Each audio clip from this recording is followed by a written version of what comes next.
Pour commencer cette exploration d'aujourd'hui, il faut vraiment qu'on essaye d'imaginer une scène. Une scène qui est, avec le recul, presque irréelle. Ah ouais, je vois très bien de quoi tu parles. On est en novembre 2019, c'est ça, hein? C'est ça, fin 2019.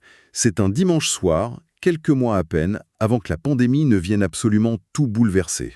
Le calme avant la tempête, en quelque sorte. Exactement. Et on se trouve dans la cour de la National Portrait Gallery à Washington. C'est bondé, l'atmosphère est hyper sélecte, l'élite mondiale est réunie. Sur son 31. On y croise du très beau monde. Michelle Obama, Hillary Clinton, Anna Wintour, la célèbre rédactrice en chef de Vogue. Du très lourd, oui. Tout ce beau monde est là pour célébrer une tradition. L'ajout de nouveaux portraits à la collection permanente du musée. Et parmi ces visages, il y a celui du fondateur d'Amazon, un homme à la tête d'un empire qui pèse à ce moment-là plus de 1 000 milliards de dollars. Voilà. Son portrait est peint de manière très hyper réaliste, sur un fond blanc éclatant. Il a ce regard sévère, hyper pénétrant. Et dans cette salle de bal, c'est l'admiration totale. Des rires, des applaudissements, du champagne. Sauf que c'est là que le contraste devient complètement fascinant. C'est-à-dire? Dès qu'on fait quelques pas en dehors de cette petite bulle dorée de Washington, l'ambiance n'est plus du tout la même. Pendant qu'il sabre le champagne, le reste du monde, lui, s'interroge. Ouais, il y a une vraie méfiance qui monte à cette époque. Complètement. Une méfiance face au pouvoir démesuré de cette entreprise, face aux conditions de travail dans leurs entrepôts géants, et puis face à la fortune totalement asymétrique de son créateur. Et c'est justement ce point de bascule qui est le point de départ idéal pour notre immersion. Notre but aujourd'hui, c'est de plonger au cœur de l'ouvrage de Brad Stone. Le livre s'appelle Jeff Bezos, la folle ascension du fondateur de l'empire Amazon. Une lecture vraiment incontournable pour comprendre cette machine. L'objectif pour nous, c'est pas juste de survoler les faits divers. On veut décortiquer cette métamorphose incroyable. Comment une petite librairie en ligne, bricolée dans un garage à Seattle, a pu devenir une pieuvre technologique mondiale. Une pieuvre qui est devenue littéralement indispensable à nos vies modernes, ouais. C'est une analyse qui va emmener notre public bien au-delà des petits cartons de livraison avec le sourire imprimé dessus. Parce que pour comprendre cette mécanique, il faut d'abord saisir leur philosophie fondatrice. Cette fameuse obsession qui ressemble presque à un dogme religieux chez eux. Le concept du jour 1, ça dicte absolument tout chez eux, non? Oh oui, tout. De la conception d'un produit jusqu'à la gestion d'une simple réunion. C'est le moteur psychologique de toute l'organisation. Mais concrètement, ça veut dire quoi? Agir comme si on était toujours au jour 1? Pour le fondateur, ça signifie qu'il faut maintenir artificiellement la faim, l'agilité et l'audace d'une start-up, même quand l'entreprise embauche plus d'1 million de personnes. C'est un peu un refus de vieillir, en fait. Exactement. Parce que la philosophie, elle est brutale. Pour lui, le jour 2, c'est la stagnation. Ensuite vient l'insignifiance, puis un déclin atrocement douloureux, et finalement, la mort. Ah oui, c'est une vision du monde des affaires très darwinienne. Très. C'est marche ou crève. Rien n'est acquis. Il faut se battre tous les jours pour sa survie intellectuelle et commerciale. Et pour garder cette mentalité, ils ont carrément dû réinventer leur façon de travailler. Quand on imagine une multinationale, on pense tous aux salles de réunion sombres avec des cadres qui s'endorment devant un diaporama. Les fameux diaporamas interminables, oui. Sauf que chez eux, c'est strictement interdit.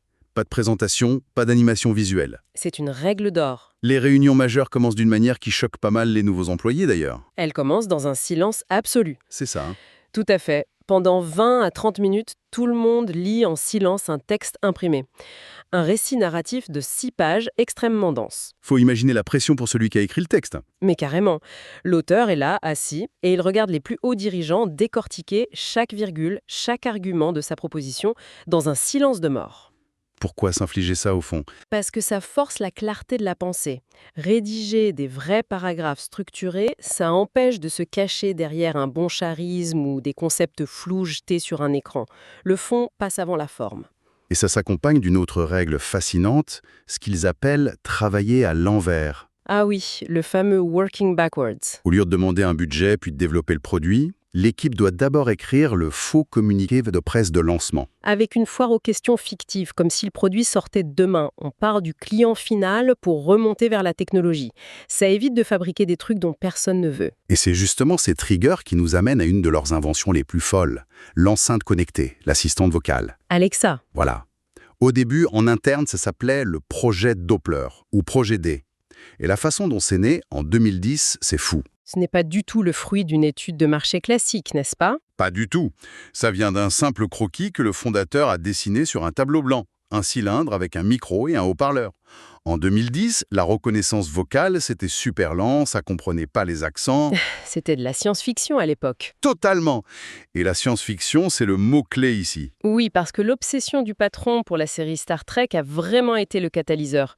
Il rêvait de recréer l'ordinateur de bord du vaisseau Enterprise. Cette intelligence invisible à qui on parle dans le vide. C'est ça. Et il a imposé cette vision du contrôle vocal bien avant que les ingénieurs ne jugent la technologie prête. Et pour rattraper ce retard technologique, ils ont dû utiliser des méthodes de barbouze presque. Des méthodes d'espionnage, oui. Ils ont racheté des startups spécialisées, comme une boîte qui s'appelait Yap, dans un secret absolu. C'est fou. Les ingénieurs de Yap devaient faire semblant de ne pas connaître leurs nouveaux collègues lors des conférences. Exactement. Tout ça pour ne pas alerter les autres géants de la Silicon Valley qu'ils fabriquaient un cerveau virtuel. Transformer une petite lubie de fans de Star Trek en un appareil qui squatte nos salons, c'est brillant. Mais ça demande des moyens colossaux. Et ça nous emmène à la deuxième grande dynamique du livre. L'obsession de la maximisation à tout prix. Voilà, soutenu par une culture interne, disons-le, franchement brutale. Il y a ce concept central qu'ils appellent le volant cinétique. Le flywheel. C'est le moteur économique perpétuel de l'entreprise. C'est un cercle vertueux d'une logique implacable. Si on devait l'expliquer simplement à ceux qui nous écoutent, on pourrait visualiser une grande roue, non? Oui, une roue massive. La première impulsion, c'est de baisser les prix. Cette baisse attire énormément de clients, Et ce trafic massif attire les vendeurs tiers. qui affluent sur la plateforme. Leur présence gonfle le catalogue, les clients sont ravis, et surtout, ça génère des commissions lucratives. Des milliards de commissions qu'ils ne gardent pas pour eux. Non, ils réinvestissent tout massivement dans des entrepôts robotisés, une logistique plus rapide. Et cette logistique performante réduit les coûts, Ce qui permet de baisser encore les prix et la roue tourne, de plus en plus vite. jusqu'à écraser la concurrence qui ne peut plus suivre. Sauf que faire tourner cette roue à cette vitesse, ça brûle une énergie humaine phénoménale. Il s'appuie beaucoup sur le principe de parcimonie ou de frugalité extrême. Ah, la fameuse anecdote des bureaux fabriqués avec de vieilles portes. Des portes en bois posées sur des tréteaux. Le message est très clair, on ne dépense de l'argent que pour ce qui apporte de la valeur aux clients. Et cette frugalité s'applique aussi aux équipes, avec la règle des équipes de pizza. Si une équipe a besoin de plus de 2 grandes pizzas pour se nourrir, elle est trop nombreuse. L'idée, c'est de garder une communication hyper fluide, d'éviter la bureaucratie.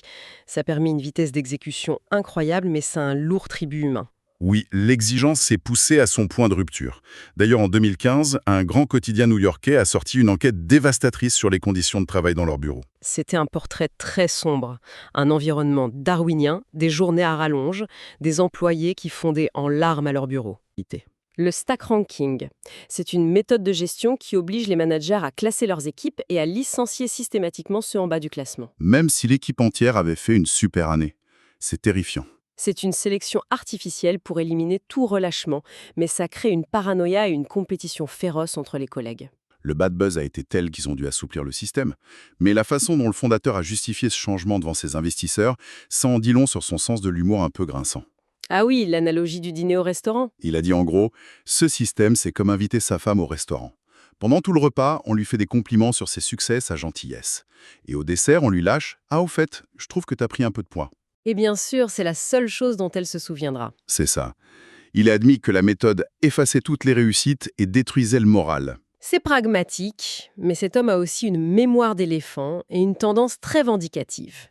L'histoire de Ravi Surya le prouve bien. Ah, l'anecdote du Milli-Ravi, il faut absolument qu'on en parle. C'est au début des années 2000, c'est bien ça?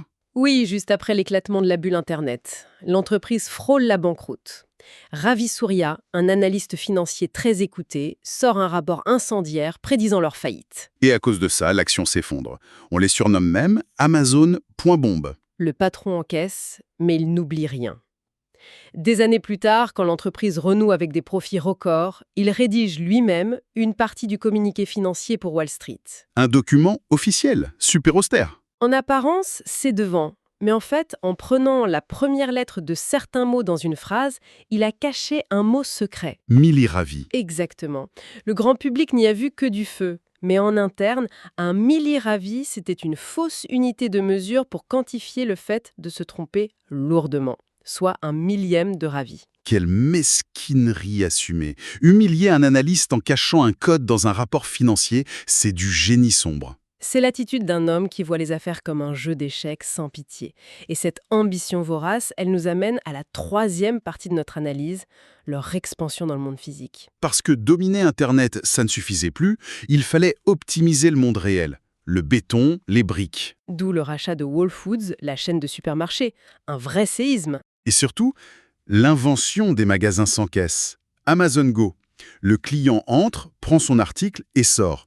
Des centaines de caméras analysent ses mouvements et débitent son compte avec une intelligence artificielle. Mais ils ne se sont pas arrêtés au commerce de détail. Ils ont investi des milliards à Hollywood, avec cette idée folle au départ de remplacer l'intuition des producteurs par des algorithmes pour écrire le scénario parfait. Et n'oublions pas l'espace, avec Blue Origin.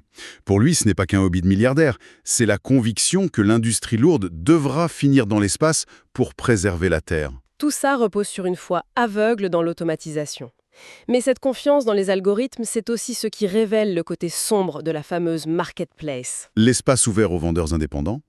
Pour alimenter le volant cinétique et baisser les prix, ils ont ouvert la plateforme aux usines du monde entier. Et le résultat, c'est que le site a été inondé de produits bas de gamme et de contrefaçons. C'est devenu une jungle. Une jungle dévastatrice pour les petites marques. Tu te souviens de l'histoire de Bernie Thompson ? Le patron de Pluggable Technologies. Un cas d'école terrifiant. Le type est un vendeur modèle, des produits super bien notés, un chiffre d'affaires excellent. Et soudain, sans aucun avertissement, un robot de la plateforme bloque son produit phare pour une fausse suspicion d'infraction. Et là, ses revenus disparaissent d'un coup. Le côté kafkaïen, c'est qu'il ne pouvait joindre personne. Pas d'humain au bout du fil, juste des réponses automatiques en boucle. Pour obtenir le droit de parler à un vrai gestionnaire de compte capable de débloquer la situation, il a dû s'abonner à un service premium. À 60 000 $ par an. Il a carrément comparé ça à de l'extorsion, à un racket mafieux pour avoir le droit de travailler. C'est le prix d'un système qui a décidé que payer des modérateurs humains coûterait trop cher. Il gère la complexité par l'intelligence artificielle, et quand le robot déraille, ce sont des PME entières qui sont broyées. Et pendant que sa machine avalait le monde de cette manière, le créateur lui-même traversait une transformation physique et médiatique spectaculaire. Ce qui nous plonge dans le quatrième grand thème, le technoclash. Ah, ça métamorphose, hein. Quand on regarde les photos des années 90, il est méconnaissable. Le parfait stéréotype du geek. Pantalon kaki froissé, chemise trop grande, au volant de sa vieille Honda Accord, pour faire modeste. Et 20 ans plus tard, c'est une superstar musclée avec des gilets de créateur, des lunettes d'aviateur, photographiée dans les soirées mondaines. Mais ce n'est pas qu'un relooking. C'est un vrai changement d'envergure. Le rachat du Washington Post sur sa fortune personnelle, ça l'a propulsé comme acteur politique majeur. Sauf qu'être dans la lumière attire les ennuis. Et le paroxysme, ça a été ce scandale privé avec le National Enquirer. Un tabloïd redoutable. Ils avaient intercepté des textos et des photos intimes dévoilant sa relation extra-conjugale. Ils l'ont fait chanter pour qu'il stoppe les enquêtes du Washington Post. Et sa riposte a été magistrale. N'importe quel patron aurait payé ou cédé discrètement.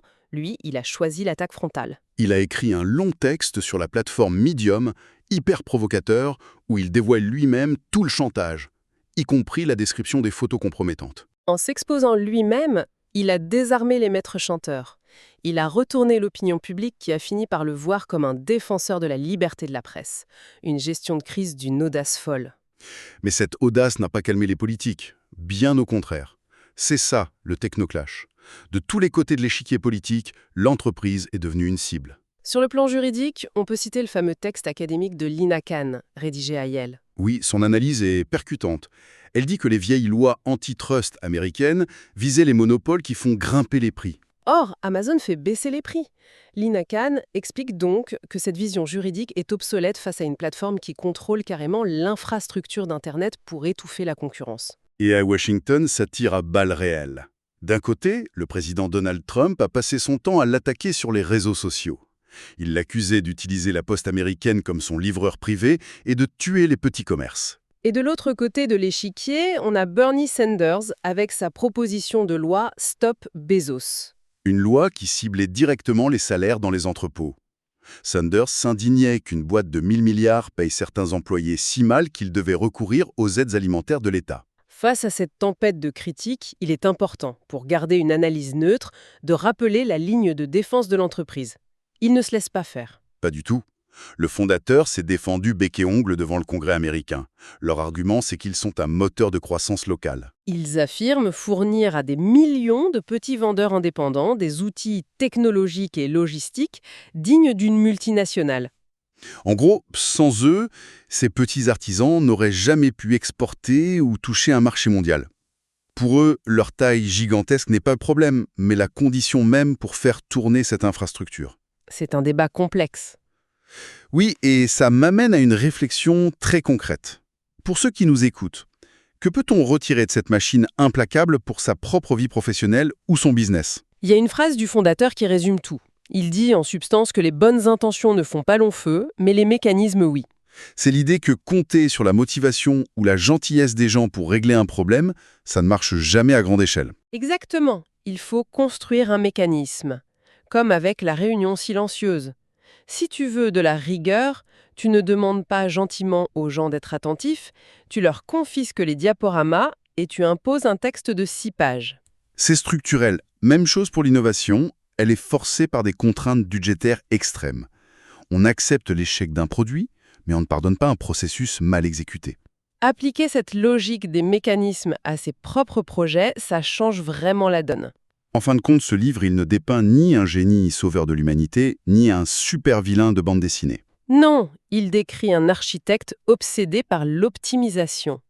Il a créé un système qui fait exactement ce pourquoi il a été programmé, s'étendre, baisser les coûts et dominer. Et justement, pour refermer cette immersion, j'aimerais qu'on partage une dernière réflexion avec notre public. Une réflexion assez troublante. Oui, il y a cette phrase que le patron répétait souvent à ses équipes, « Un jour, cette entreprise fera faillite ». C'est fou d'entendre ça au sommet de sa gloire. Surtout quand on réalise à quel point cette infrastructure a pénétré nos vies.